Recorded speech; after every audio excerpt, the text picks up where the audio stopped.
Welcome to the Egyptian household. In pre-Greco-Roman culture, women were considered equal to men in many matters. They owned property, testified in court, could divorce and inherit.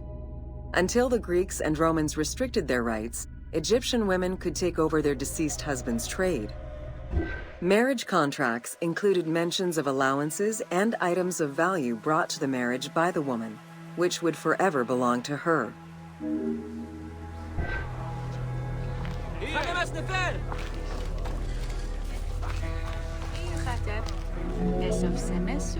Certain professions were open only to women, such as weaving or professional mourning, while others were available to both genders, including working as servants for the rich households.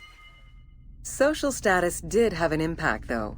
The higher in status, the easier it was to obtain education and access different professions.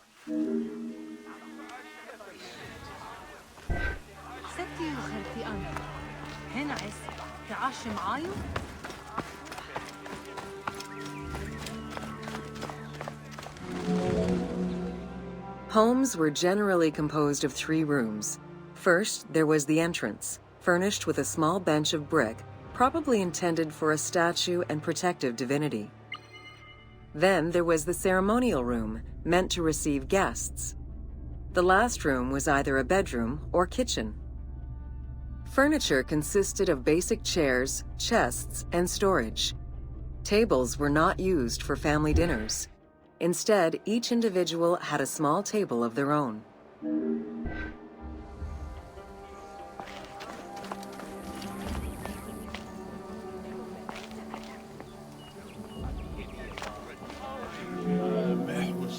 Marriages were a social contract rather than a religious construct.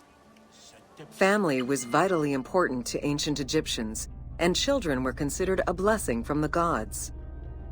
The father, mother, and their children were the nucleus of the family, and cohabitation sometimes extended to mothers-in-law, sisters, aunts, and sisters-in-law.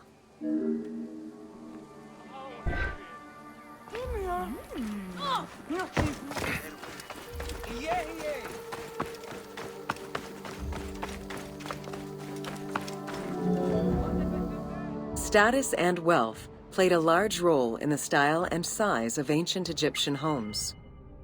Commoners' houses were built with sun-baked mud bricks. Wealthier homes were often painted in white and decorated with various motifs.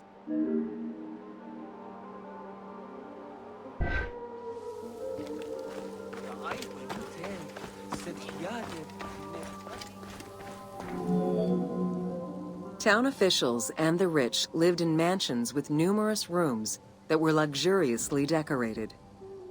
Only temples and tombs meant to last for all eternity were built with stone.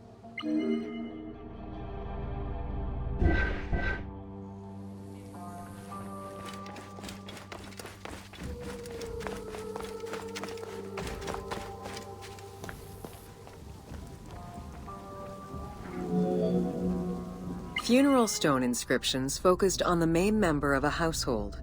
Encircling this person would then be a spouse, parents, and children, possibly even siblings. These stones were so structured because there were no surnames in ancient Egyptian culture. Parents and children were a sort of family tree, which allowed for the identification of the deceased.